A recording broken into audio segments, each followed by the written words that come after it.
Happy Monday. I am obviously not here again today. You have a substitute, but we are going to start Gatsby today. And the best way for me to do that with you is to actually read it to you. So I expect everyone off of their phones today. I expect everyone to grab a copy of the book, open it up to page 1, and we will begin shortly. So please get everything ready to go. We're going to start reading. First thing I want to tell you is that we are going to be introduced to our narrator today. His name is Nick Carraway. Nick Carraway is going to tell this whole story, and it's a past memory for him. So I believe that Nick is not a very reliable narrator. We'll talk about that more as we get through the book. But I believe that he might be a little bit jaded in the way that he looks at things and talks about people and just how he remembers it. Because anytime that we tell a story from our past, we remember it differently from how it actually happened. So we are going to, we're going to start on page 1, and we're going to start now. Everybody with me? I hope so. Chapter 1. In my younger and more vulnerable years, my father gave me some advice that I've been turning over in my mind ever since. Whenever you feel like criticizing anyone, he told me, just remember that all the people in this world haven't had the advantages that you've had. He didn't say any more, but we've always been unusually communicative in a reserved way, and I understood that he meant a great deal more than that. In consequence, I'm inclined to reserve all judgments, a habit that has opened up many curious natures to me and also made me the victim of not a few veteran bores. The abnormal mind is quick to detect and attach itself to this quality when it appears in a normal person. And so it came about that in college I was unjustly accused of being a politician, because I was privy to the secret griefs of wild, unknown men. Most of the confidences were unsought. Frequently I had fiend sleep, preoccupation, or a hostile levity when I realized by some unmistakable sign that an intimate revelation was quivering on the horizon. For the intimate revelations of young men, or at least the terms in which they express them, are usually plagiaristic and marred by obvious suppressions. Reserving judgments is a matter of infinite hope. I am still a little afraid of missing something if I forget that. As my father snobbishly suggested, and I snobbishly repeat, a sense of the fundamental decency is parceled out unequally at birth. And after boasting this way of my tolerance, I come to the admission that it has a limit. Conduct may be founded on the hard rock or the wet marshes, but after a certain point, I don't care what it's founded on. When I came back from the East last autumn, I felt that I wanted the world to be in uniform and a sort of moral attention forever. I wanted no more riotous excursions with privileged glimpses into the human heart. Only Gatsby, the man who gives his name to this book, was exempt from my reaction.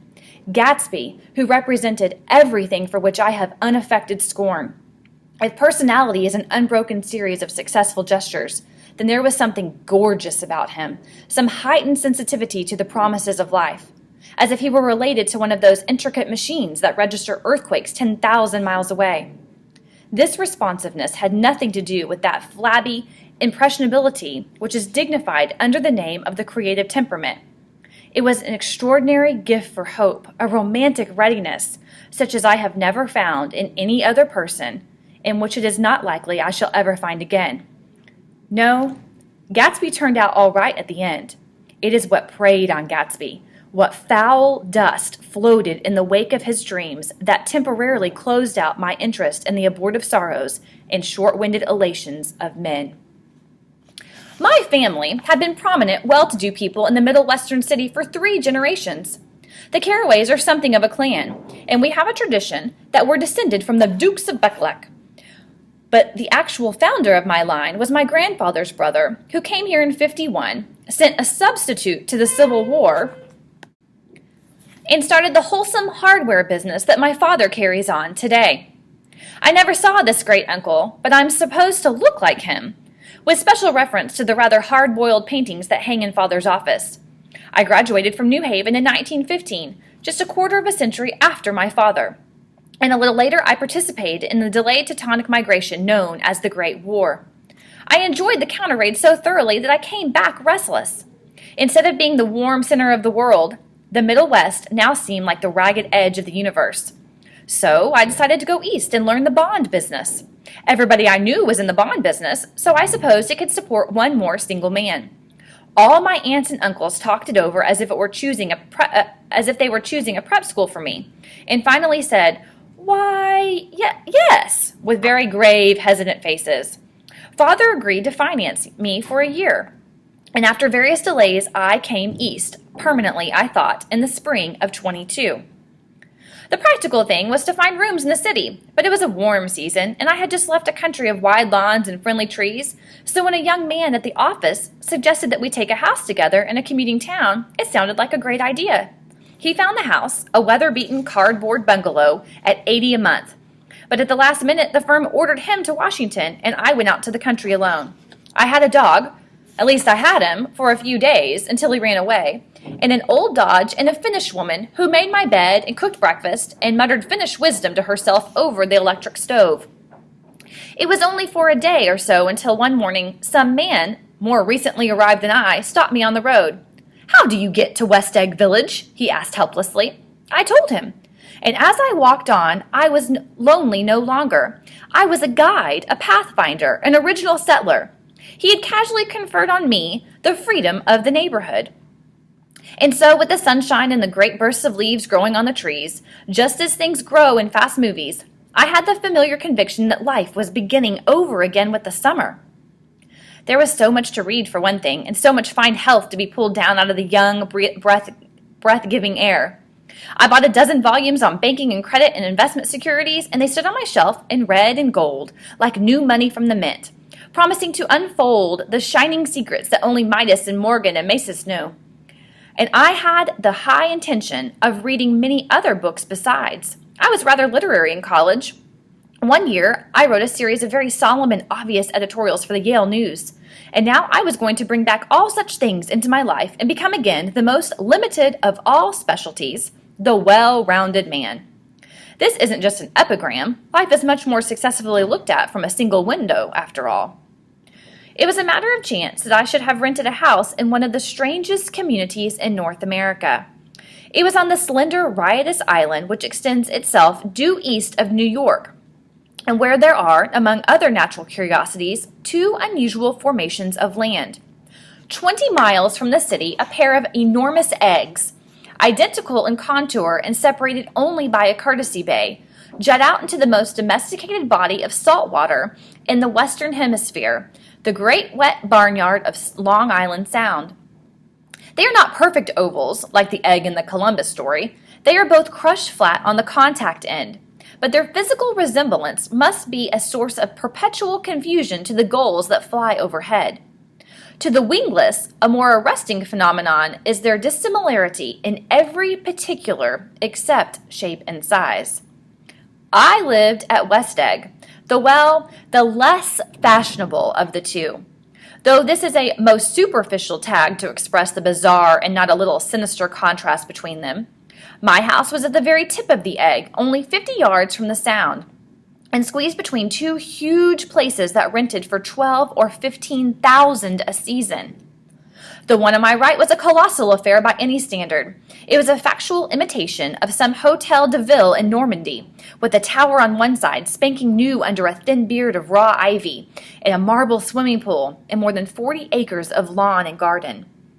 It was Gatsby's mansion. Or rather, as I didn't know Mr. Gatsby, it was a mansion inhabited by a gentleman of that name. My own house was an eyesore, but it was a small eyesore, and it had been overlooked. So I had a view of the water, a partial view of my neighbor's lawn, and the consoling proximity of millionaires, all for $80 a month. Across the Courtesy Bay, the white palaces of fashionable East Egg glittered along the water, and the history of the summer really begins on the evening I drove over there to have dinner with the Tom Buchanans. Daisy was my second cousin once removed, and I'd known Tom in college. And just after the war, I spent 2 days with them in Chicago.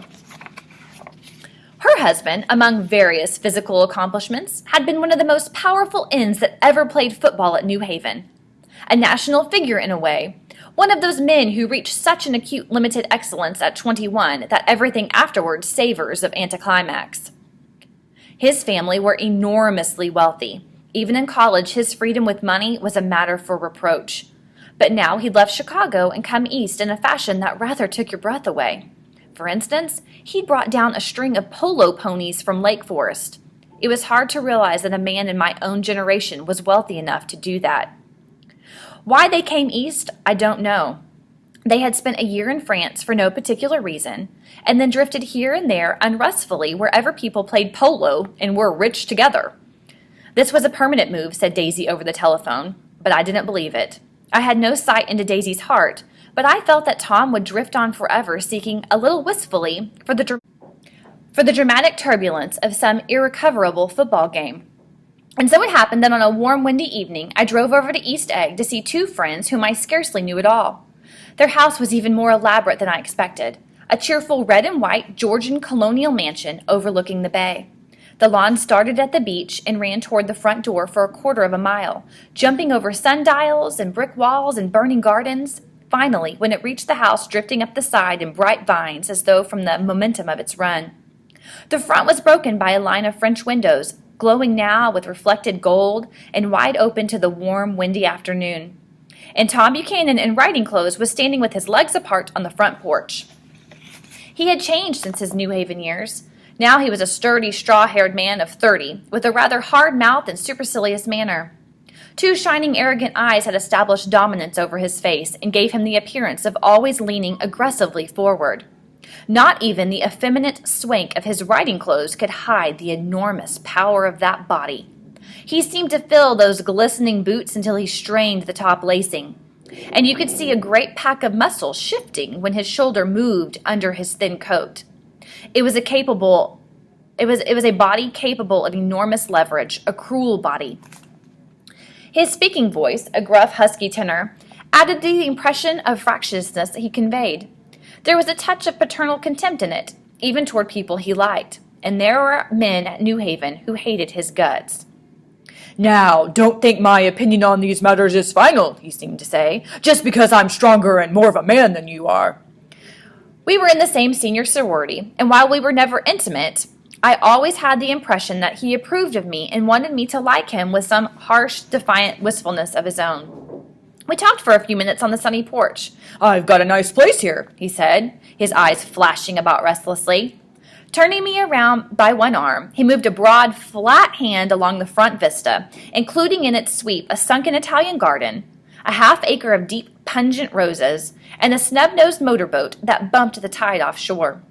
"It belonged to Domain, the oil man." He turned to me around again, politely and abruptly. "We'll go inside."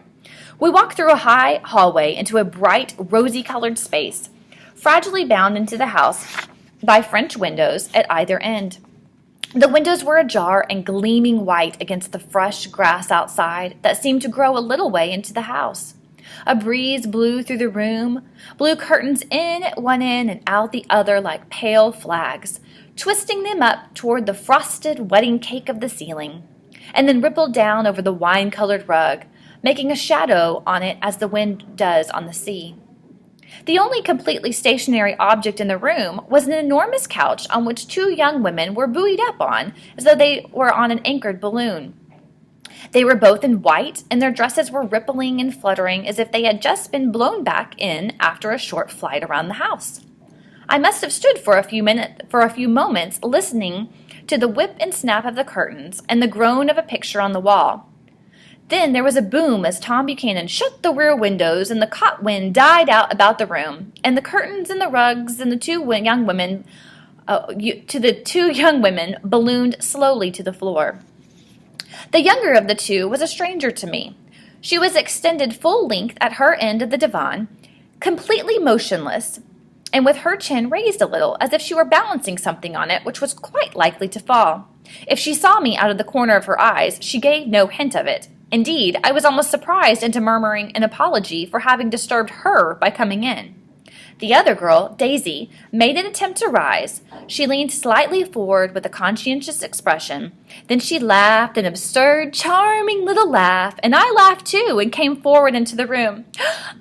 "I'm paralyzed with happiness," she laughed again, as if she said something very witty, and held my hand for a moment, looking up into my face, promising that there was no one in the world she so much wanted to see.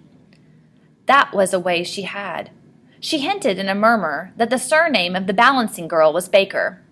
I've heard it say that Daisy's murmur was only to make people lean toward her, an irrelevant criticism that it made it no less charming. At any rate, Miss Baker's lips fluttered. She nodded at me almost imperceptibly, and then quickly tipped her head back again. The object she was balancing had obviously tottered a little and given her something of a fright. Again, a sort of apology rose to my lips. Almost any exhibition of complete self-sufficiency draws a stunned tribute from me. I looked back at my cousin, who began to ask me questions in her low, thrilling voice. It was the kind of voice that the ear follows up and down, as if each speech in its arrangement of the notes that will never be played again. Her face was sad and lovely with bright things in it, bright eyes and a bright, passionate mouth, but there was an excitement in her voice that men who had cared for her found difficult to forget. A singing compulsion, a whispered, "Listen," a promise that she had done gay, exciting things just a while since, and there were gay, exciting things hovering in the next hour. I told her how I had stopped off in Chicago for a day on my way east, and how a dozen people had sent their love through me. "Do they miss me?" she cried ecstatically. "The whole town is desolate. All the cars have the left rear wheel painted black as a mourning wreath, and there's a persistent wail all night along the North Shore. How gorgeous! Let's go back, Tom, tomorrow." Then she added irrelevantly, "You ought to see the baby." "Well, I'd like to." "She's asleep. She's 3 years old. Haven't you ever seen her?" "Never." "Well, you ought to see her. She's—" Tom Buchanan, who had been hovering restlessly about the room, stopped and rested his hand on my shoulder. "What you doing, Nick?" "Well, I'm a bondman." "With who?" I told him. "Never heard of him," he remarked decisively. This annoyed me. "You will," I answered shortly. "You will if you stay in the East." "Oh, I'll stay in the East, don't you worry," he said, glancing at Daisy and then back at me, as if it were alert for something more. "I'd be a goddamn fool to live anywhere else." At this point, Miss Baker said, "Absolutely!" with such suddenness that I started. It was the first word she had uttered since I came into the room. Evidently, it surprised her as much as it did me, for she yawned and with a series of rapid, deft movements stood up into the room. "I'm stiff," she complained. "I've been lying on that sofa for as long as I can remember." "Don't look at me," Daisy retorted. "I've been trying to get you to New York all afternoon." "No, thanks," said Miss Baker to the 4 cocktails just in from the pantry. "I'm absolutely in training." Her host looked at her incredulously. You are?" He took down his drink as if it were a drop in the bottom of a glass. "How you ever get anything done is beyond me." I looked at Miss Baker, wondering what it was that she got done.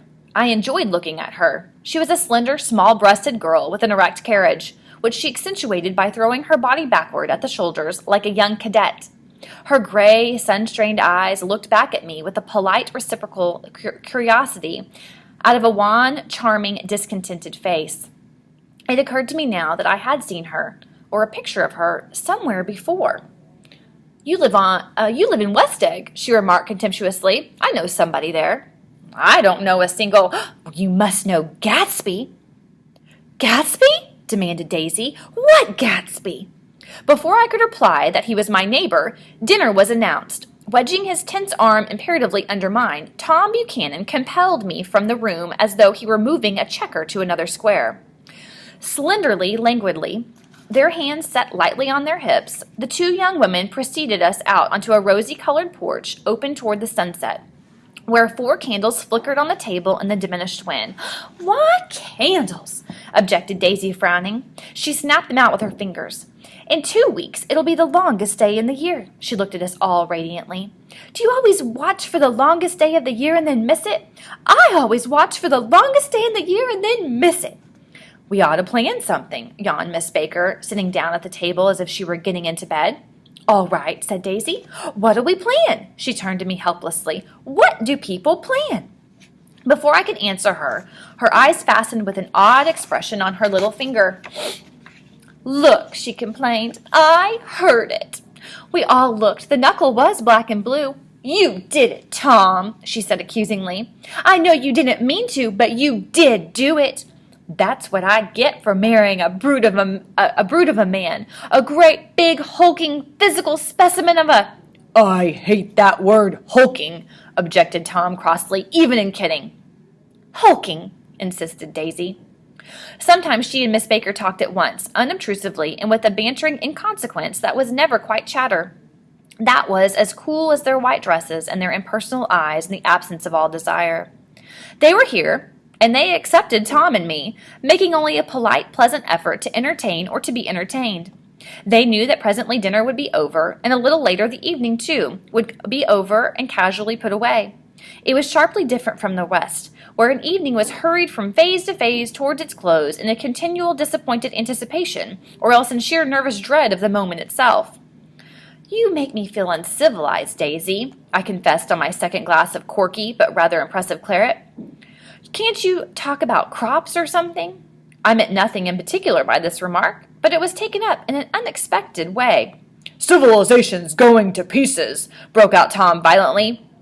I've gotten to be a terrible pessimist about things. Have you read The Rise of the Colored Empires by this man Goddard? Why, no, I answered, rather surprised by his tone. Well, it's a fine book and everybody ought to read it. The idea is if we don't look out, the white race will be utterly submerged. It's all scientific stuff. It's been proved. Tom's getting very profound, said Daisy with an expression of unthoughtful sadness. He reads deep books with long words in them. What was that word Well, these books are all scientific, insisted Tom, glancing at her impatiently. This fellow has worked out the whole thing. It's up to us, who are the dominant race, to watch out, or these other races will have control over things. We've got to beat them down, whispered Daisy, winking ferociously toward the fervent sun. You ought to live in California, began Miss Baker. But Tom interrupted her by shifting heavily in his chair. This idea is that we're Nordics. I am, and you are, and... After an infinitesimal hesitation, he included Daisy with a slight nod, and she winked at me again. And we've produced all the things that go to make civilization. Oh, science and art and all that, do you see? There was something pathetic in his concentration, as if his complacency, more acute than of old, was not enough to him any more. When almost immediately the telephone rang inside and the butler left the porch, Daisy seized upon the momentary interruption and leaned toward me. I'll tell you a family secret, she whispered enthusiastically. It's about the butler's nose. Do you want to hear about the butler's nose? Well, that's why I came over tonight. Well, he wasn't always a butler. He used to be the silver polisher for some people in New York that had a silver service for 200 people. He had to polish it from morning till night, until finally it began to affect his nose. Things went from bad to worse, suggested Miss Baker.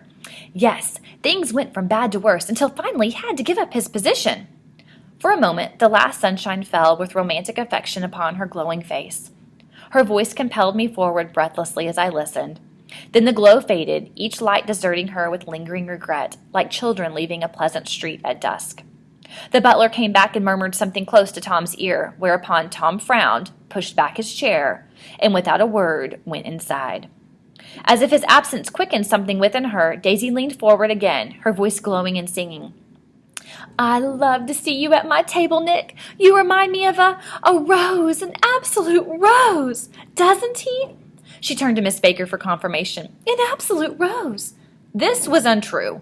I am not even faintly like a rose. She was only extemporizing, but a stirring warmth flowed from her, as if her heart was trying to come out to you concealed in one of those breathless, thrilling words. Then suddenly she threw her napkin on the table and excused herself and went into the house. Miss Baker and I exchanged a short glance, consciously devoid of meaning.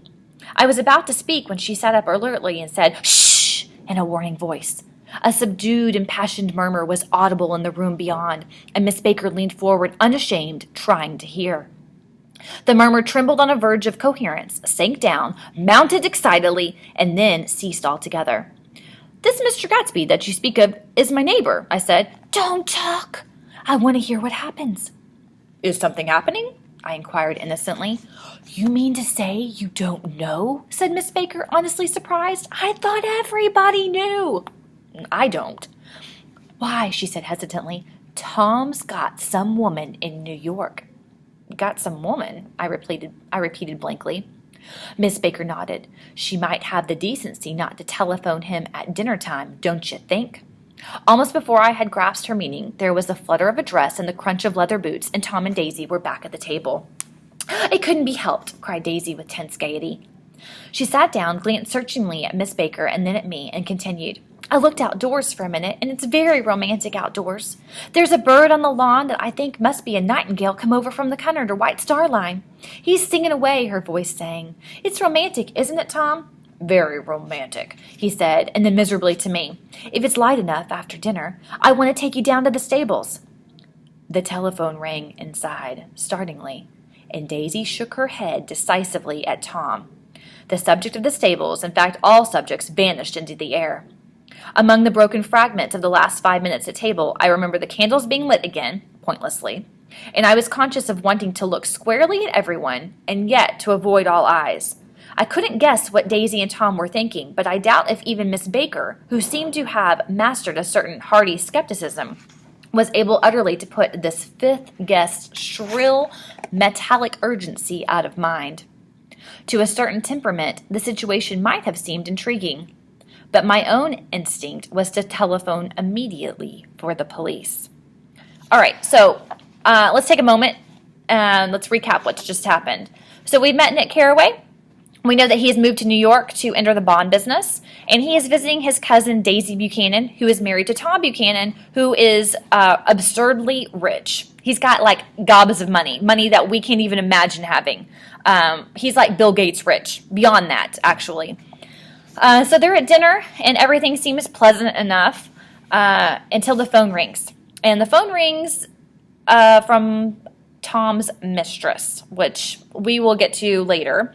But I just want to make sure that you guys all understand that shrill, metallic urgency that we just talked about, that is the mistress that keeps calling. Daisy is obviously aware of it, a little ticked off, as any wife should be. And everybody at the dinner table is feeling a little uneasy. It's a little tense. Nick even says that his own instinct was to telephone immediately for the police.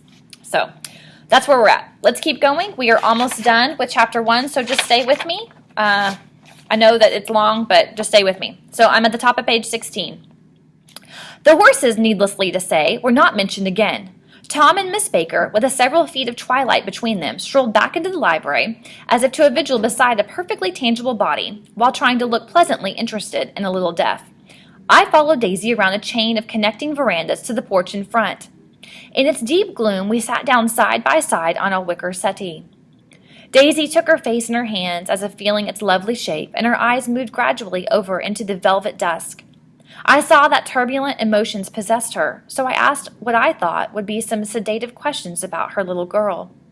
We don't know each other very well, Nick, she said suddenly, even if we are cousins. You didn't come to my wedding. Well, I wasn't back from the war. That's true, she hesitated. Well, I've had a very bad time, Nick, and I'm pretty cynical about everything. Evidently, she had reason to be. I waited, but she didn't say any more, and after a moment I returned rather feebly to the subject of her daughter. I suppose she talks and eats and everything? Oh, yes. She looked at me absently. Listen, Nick, let me tell you what I said when she was born. Would you like to hear? Very much. It'll show you how I've gotten to feel about things. Well, she was less than an hour old, and Tom was God knows where. I woke up out of the ether with an utterly abandoned feeling and asked the nurse right away if it was a boy or a girl. She told me it was a girl, and so I turned my head away and I wept. All right, I said. I'm glad it's a girl, and I hope she'll be a fool. That's the best thing a girl can be in this world, a beautiful little fool. You see, I think everything's terrible anyhow, she went on in a convinced way. Everybody thinks so, the most advanced people, and I know. I've been everywhere and seen everything and done everything. Her eyes flashed around her in a defiant way, rather like Tom's, and she laughed with thrilling scorn. Sophisticated! God, I'm sophisticated! The instant her voice broke off, ceasing to compel my attention, my belief, I felt the basic insincerity of what she had said. It made me uneasy, as though the whole evening had been some type of trick or some sort to exact a contributory emotion from me. I waited, and sure enough, in a moment she looked at me with an absolute smirk on her lovely face, as if she had asserted her membership in a rather distinguished secret society to which she and Tom belonged. Inside, the crimson room bloomed with light. Tom and Miss Baker sat at either end of the long couch, and she read along to him from the Saturday Evening Post, the words, murmurous and unafflicted, running together in a soothing tune. The lamplight, bright on his boots and dull on the autumn leaf yellow of her hair, glinted along the paper as she turned a page with a flutter of slender muscles in her arms.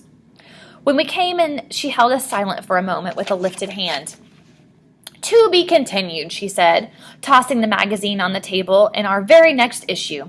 Her body asserted itself with a restless movement of her knee, and she stood up. 10 o'clock, she remarked, apparently finding the time on the ceiling. "Time for this good girl to go to bed." "Jordan's going to play in the tournament tomorrow," explained Daisy, "over at Westchester." "Oh, you're Jordan Baker." I knew now why her face was familiar. Its pleasing, contemptuous expression had looked out at me from many rotogaroo pictures of the sporting life at Asheville and Hot Springs and Palm Beach. FYI, those are all golf courses. I've heard some story of her too, a critical, unpleasant story. But what it was I had forgotten long ago. "Good night," she said softly. "Wake me at 8, won't you?" "If you'll get up." "I will. Good night, Mr. Carraway. See you anon." "Of course you will," confirmed Daisy. "In fact, I think I'll arrange a marriage. Come over often, Nick, and I'll sort of, fling you together. You know, lock you up accidentally in linen closets and push you out to sea in a boat and all that sort of thing." "Good night," called Miss Baker from the stairs. "I haven't heard a word." "She's a nice girl," said Tom after a moment. "They oughtn't let her run around the country this way." "Who oughtn't to?" inquired Daisy coldly. "Her family." "Her family is one aunt about 1,000 years old. Besides, Nick's going to look after her, aren't you, Nick? She's going to spend lots of weekends out here this summer. I think the home influence will be very good for her." Daisy and Tom looked at each other for a moment in silence. "Is she from New York?" I asked quickly. "From Louisville. Our white girlhood was passed together there, our beautiful white—" "Did you give Nick a little heart-to-heart talk on the veranda?" demanded Tom suddenly. "Did I?" She looked at me. "I can't seem to remember. But I think we talked about the Nordic race. Yes, I'm sure we did. It sort of crept up on us first thing, you know." "Don't believe everything you hear, Nick," he advised me. I said lightly that I had heard nothing at all. And a few minutes later, I got up to go home. They came to the door with me and stood side by side in a cheerful square of light. As I started my motor, Daisy peremptorily called, "Wait! I forgot to ask you something, and it's important. We heard you were engaged to a girl out west." "That's right," corroborated Tom kindly. "We heard that you were engaged." "It's a libel. I'm too poor." "But we heard it," insisted Daisy, surprising me by opening up again in a flower-like way. "We heard it from 3 people, so it must be true." Of course, I knew what they were referring to, but I wasn't even vaguely engaged. The fact that gossip had published the banns was one of the reasons I had come east. You can't stop going with an old friend on account of rumors, and on the other hand, I had no intention of being rumored into marriage. Their interest rather touched me, and made them less remotely rich. Nevertheless, I was confused and a little disgusted as I drove away. It seemed to me that the thing for Daisy to do was to rush out of the house, child in arms, but apparently there were no such intentions in her head. As for Tom, the fact that he had some woman in New York was really less surprising than that he had been depressed by a book. Something was making him nibble at the edge of stale ideas, as if his sturdy physical egotism no longer nourished his peremptory heart. Already it was deep summer on roadhouse roofs and in front of wayside garages, where new red gas pumps sat out in pools of light. And when I reached my estate at West Egg, I ran the car under its shed and sat for a while on an abandoned grass roller in the yard.